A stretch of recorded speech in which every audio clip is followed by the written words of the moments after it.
Now, 401ks have all but taken the place of pension plans in America. And while most working folks contribute money to their plan, many aren't sure how best to manage it when they change jobs or maybe when they enter retirement. So we are enlisting the help of Ohio's retirement coach, Greg Taylor, not only the president of Legacy Retirement Group, but also host of Winning Retirement Radio. So, Greg, thanks for being back. Well, it's great to be back. So every Monday we kind of break down some of the common questions. Today we're going to take on this 401k, Greg. So we're going to start with, I have a 401k from a former employer. This happens to a lot of folks. Can I roll that over into an annuity? Well, the answer is yes, you can roll it into an annuity, but you have to understand there's essentially three worlds of money out there. So there's the banking world that has our liquidity. There's the insurance world, which includes annuities there to create income.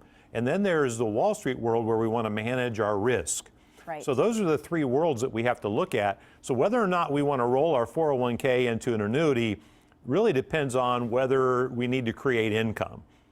But what we can do is we can roll it into an IRA, and that IRA could be in an annuity, it could be in a mutual fund, it could be in a stock portfolio, it could be in any number of places. You could even create a gold IRA, for instance. So there's a number of ways that we could roll our 401k over. The main thing is most people don't really feel like that they can manage that 401k all on their own. That's not what they're good at. That's not what they're trained at doing.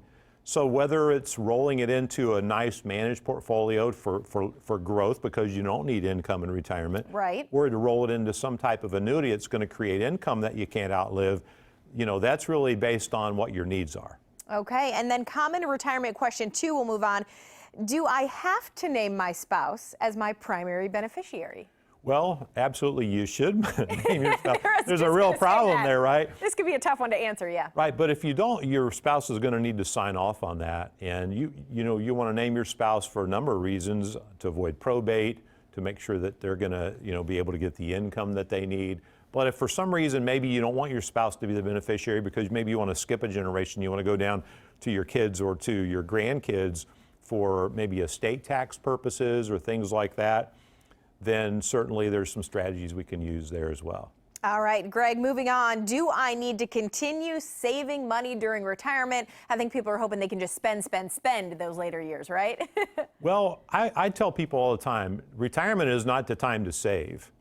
Saving is getting you up to retirement. Now, the key for retirement, though, is how much can I spend? Right. Right? So what is the right amount? Some people say, well, I can take 4% out. Others say, well, I can take 5% out or 3% out. What can I take out of my retirement savings without running out of money? So having a spending plan that makes sure that you don't run out of income, that you don't run out of assets, that you don't run out of lifestyle in retirement is the big key. It's not time to save. Now, obviously, one of the ways to save is to not spend as much. Sure, right? That's well, you've got that nest egg. Now you don't necessarily have to set 5 or 10% of your income off to saving in retirement.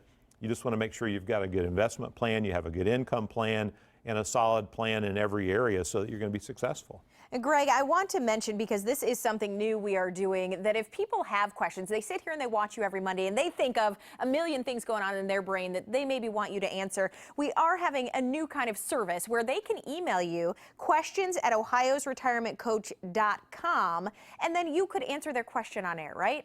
Absolutely, and I'm excited about that because, a lot of the viewers, we have them come in to the office and they'll say, we've been watching you for months, we've been watching you for years. Right. And many of the viewers maybe have never come in, but they've got some questions. We'd love to hear from them, and we'd love to answer their questions. Absolutely, Greg, and that is a great way to do it. Again, it is questions at ohiosretirementcoach.com. We want them to keep them kind of brief because obviously you get into detail on the show. So if you have a basic question, send it there. Greg will take a look at it, and then hopefully you get your answer right here on Daytime, right? Absolutely, yeah. All right, Greg, thanks for joining us. We'll stay with us. Coming up next, Greg will dive a little deeper into the topic of budgeting.